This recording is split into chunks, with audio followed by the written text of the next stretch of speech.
میں آج آپ کو 4 نسخے بتاؤں گا روزی کے سلسلے میں، اور ان 4 نسخوں کو آپ ذہن کے اندر رکھو۔ پہلا نسخہ تو میں نے بتایا، آپ روزی کے لیے نکلو، محنت کرو، تلاش کرو، یہ آپ کو کرنا ہے۔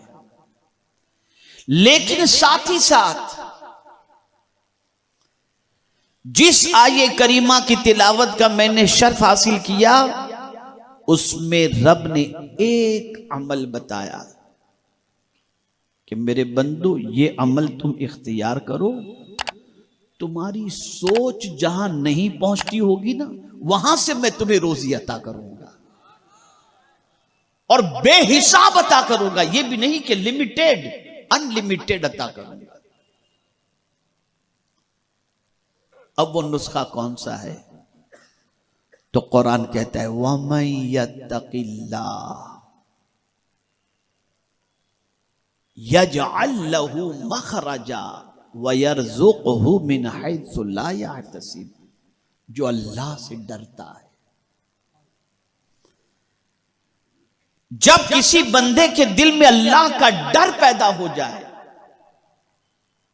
ظاہر میں بھی اللہ سے ڈرے، باطن میں بھی اللہ سے ڈرے، اندھیرے میں بھی اللہ سے ڈرے، اور اجالے میں بھی اللہ سے ڈرے، اللہ کا ڈر اس کے وجود پر طاری ہو جائے اور وہ تقوی اختیار کر لے، تو مولا فرماتا ہے ایسی جگہ سے روزی دوں گا جہاں اس کا گمان بھی نہیں پہنچتا ہوگا، بے حساب روزی عطا کروں گا۔ اور آج اگر ہم معاشرے کا جائزہ لیں تو آج معاشرے کی سچویشن یہ ہے کہ آدمی سب سے ڈرتا ہے سوائے اللہ کے۔ اللہ کا ڈر اس کے دل سے ایسا نکل گیا، ایسا نکل گیا، ایسا نکل گیا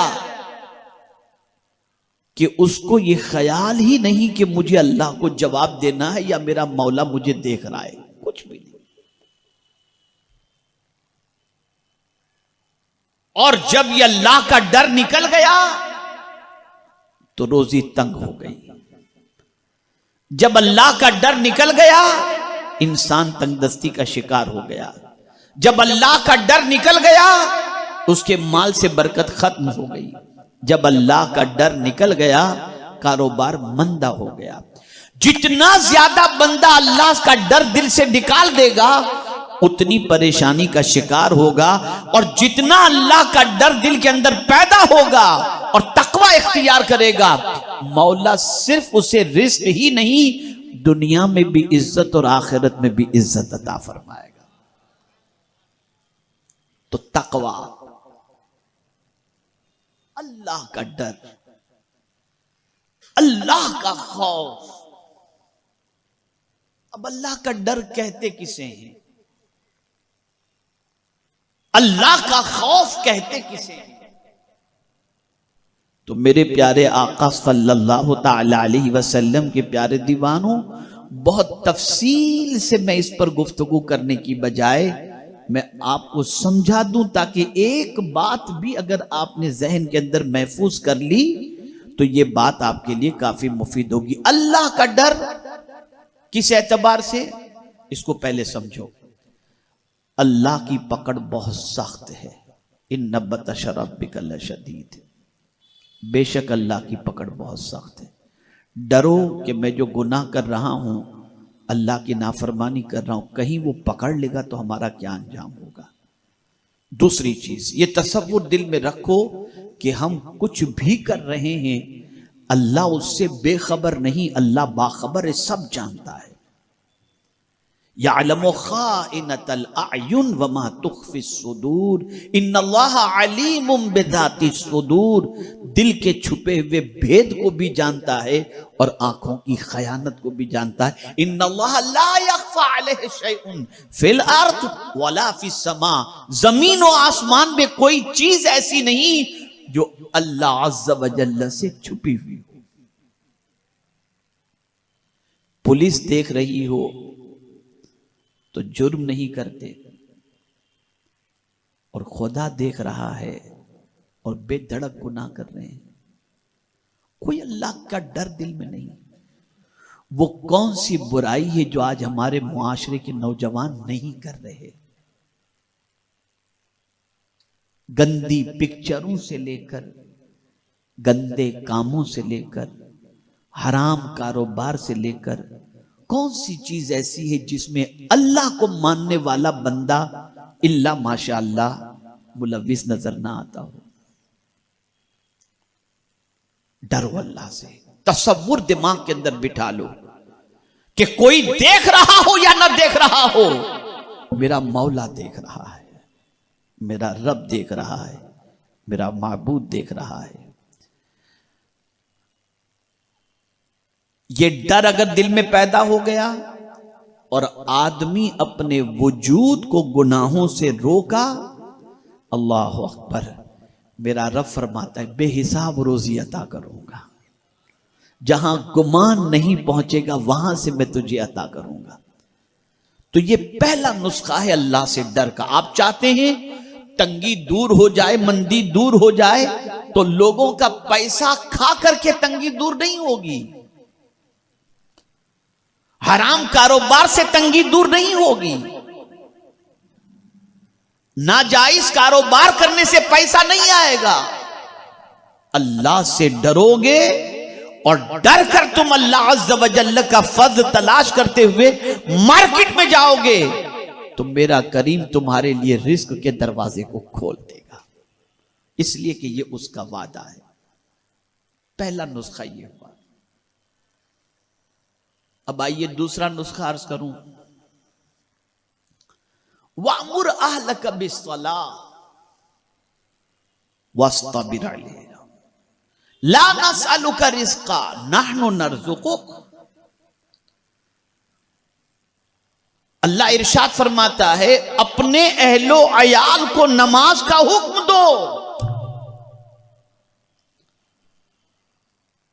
اور اس پر جمے رہو، خود بھی نماز پڑھو اور اپنے گھر والوں کو بھی نماز کا حکم دو۔ اور پھر اللہ فرماتے لا نسألک رزقا، میں تم سے روزی نہیں مانگتا، نحن نرزقک، میں تمہیں روزی عطا کرتا ہوں۔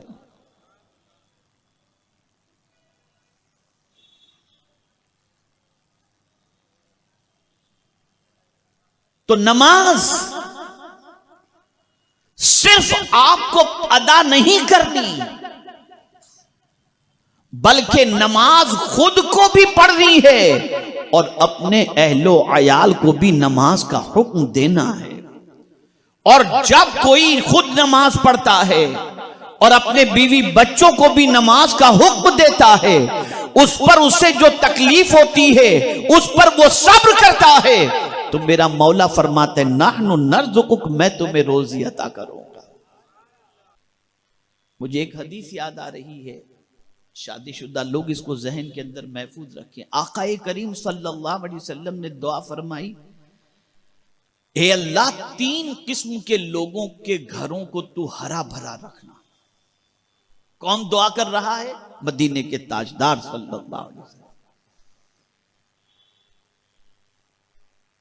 وہ عالم جو علم پر عمل کرے اور لوگوں کو علم و عمل کی دعوت دے، اے اللہ تو اس کے گھر کو ہرا بھرا رکھنا۔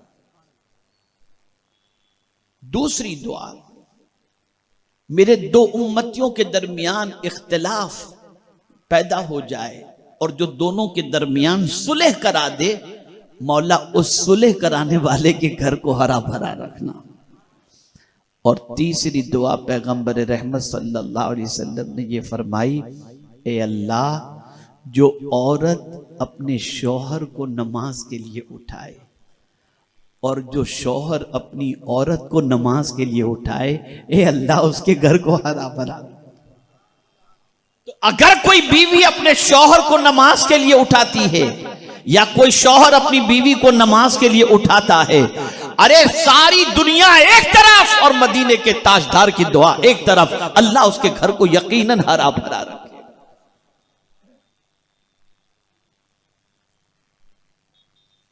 لیکن یہاں بیوی شوہر سے ڈر رہا ہے، بیوی شوہر سے ڈر رہی ہے، شوہر بیوی سے ڈر رہا ہے. کہیں اٹھاؤں گا تو ناشتہ نہیں ملے گا، بھڑک جائے گی، جلال میں آ جائے گی. بیوی سوچتی ہے شوہر کو اٹھاؤں گی تو کہیں غصے میں کچھ بول نہ دے. یہ حال ہو چکا ہے.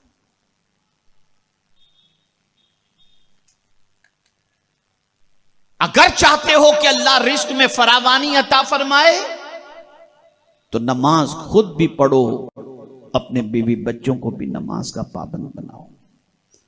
تو دو نسخے ہو گئے. پہلا نسخہ اللہ سے ڈرو، کہیں بھی رہو اللہ دیکھ رہا ہے، اللہ سے چھپ نہیں سکتے، ہر گناہ سے بچو. دوسرا نسخہ خود بھی نماز پڑھو، اہل و عیال کو بھی نماز کا حکم دو. تیسرا نسخہ قرآن نے استغفار کا بتایا. اللہ کی بارگاہ میں مغفرت کی بھیک مانگتے رہو، اٹھتے بیٹھتے چلتے پھرتے استغفر اللہ استغفر اللہ استغفر اللہ. دل سے استغفار کرو. جو گناہ تمہارے ہو چکے ہیں نا، دل سے استغفار کرو. اللہ مجھے معاف فرمائے، اللہ مجھے معاف فرما. معافی مانگتے رہو اللہ سے. تو کیا ہوگا؟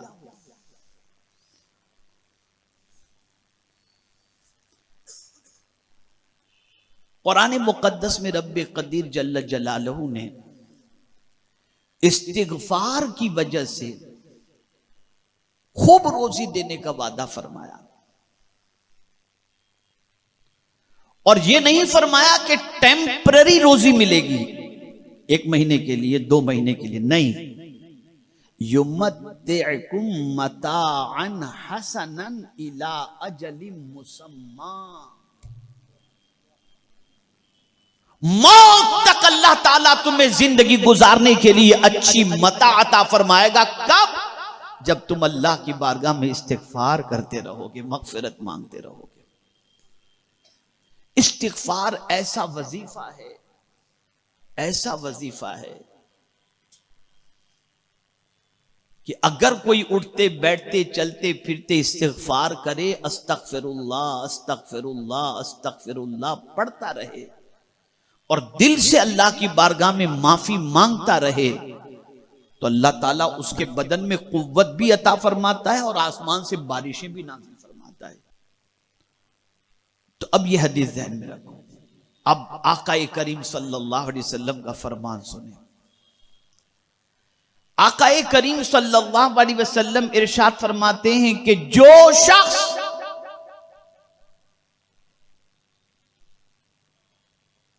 اپنے مال میں اور اپنی عمر میں، اپنی روزی میں اور اپنی عمر میں برکت چاہتا ہو.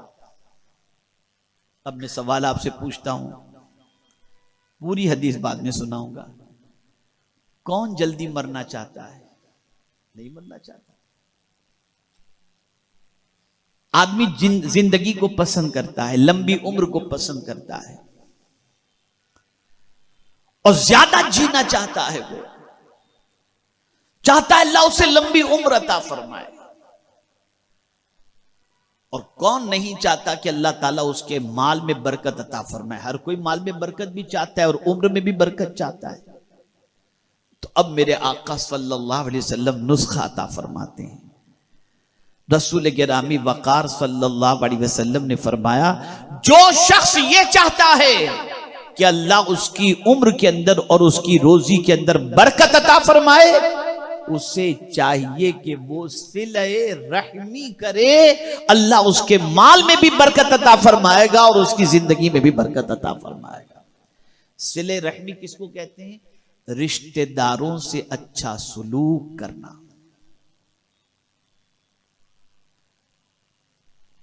خونی رشتہ داروں کے ساتھ اچھا سلوک کرنا، رشتہ داروں. اور میں آپ کو پورے چیلنج کے ساتھ کہتا ہوں، جو شخص بھی بھائی بہن بیوی بچے چچا پھوپھی خالہ ماموں یہ رشتہ داروں کے ساتھ اچھی طریقے سے پیش آتا ہوگا، ان کا خیال رکھتا ہوگا، ان کے ساتھ اچھا سلوک کرتا ہوگا، اس کے گھر میں کبھی تنگی آپ دیکھ ہی نہیں سکتے.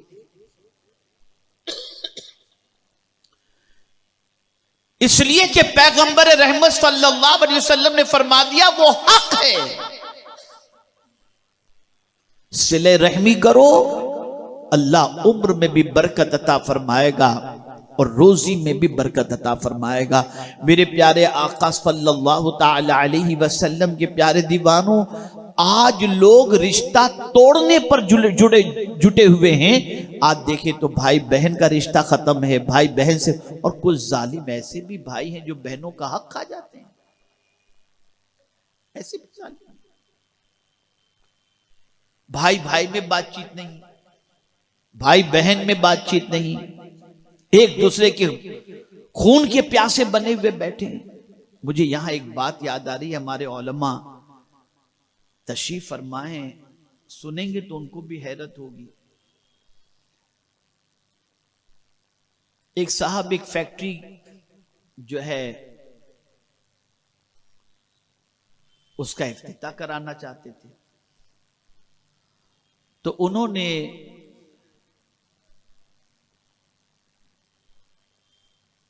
اس چیز کا خیال کیا کہ آقا کریم صلی اللہ تعالی علیہ وسلم نے ارشاد فرمایا ہے کہ صلہ رحمی کی بنیاد پر اللہ تعالیٰ برکت عطا فرماتا ہے۔ تو انہوں نے کیا کیا، بھائی بہن اور اسی طریقے سے خالہ اور ماموں اور ان سب کو بلایا اپنے یہاں، اور بلا کر ان سب سے کہا تم سب دعا کرو، تم سب دعا کرو، اس لیے کہ صلہ رحمی کے عوض کے اندر اللہ تعالیٰ جو ہے وہ روزی میں برکت عطا فرماتا ہے، عمر میں برکت۔ سب نے مل کے دعا کی، روزی میں برکت ہوئی، تو اس خدا کے بندے نے کیا کیا معلوم ہے آپ کو؟ اس خدا کے بندے نے اتنی برکت اللہ نے اسے دی، اتنی برکت دی، اس نے کہا بھئی آپ لوگوں کی دعاؤں سے اللہ نے برکت عطا فرمائی ہے، سب کے بچے ہم سب مل کر کے اب مدینے کا سفر کریں، اللہ نے اتنی برکت عطا فرمائی۔ یہاں تو شادی گھر کے اندر ہو تو اتنا ٹینشن ہوتا ہے، بہن منہ الگ لٹکا کے بیٹھی ہے، ساس الگ لٹکا کے بیٹھی ہے، خالہ الگ، ماموں الگ، مناتے مناتے مناتے وہ شادی غم میں تبدیل ہو جاتی ہے کہ یہ کیا ہے، یہ حال ہو چکا ہے ہمارا، یہ حال ہو چکا ہے، کہاں سے برکت آئے گی؟ اور بہت سارے ظالم ایسے بھی ہوتے ہیں کہ لوگ جا کر کے معافی مانگیں کہ چلو معاف کر دو ہم سے جو نہیں، ضرورت پڑی نا ہماری، آئے نا ہمارے پاس، نہیں معاف کریں گے۔ سن لیں وہ لوگ جن سے کوئی معافی مانگنے کے لیے آئے اور اس کے بعد بھی جو معاف نہیں کرتے، وہ سن لیں، کان کھول کر کے سن لیں۔ آقا کریم صلی اللہ علیہ وسلم نے ارشاد فرمایا اگر کوئی شخص کسی سے معافی مانگتا ہے اور معاف اس سے نہیں کیا جاتا، یعنی سامنے والا جس سے معافی مانگا ہے وہ شخص اسے معاف نہیں کرتا، تو معاف نہ کرنے والا قیامت کے دن میرے حوض کوثر پر نہ آئے۔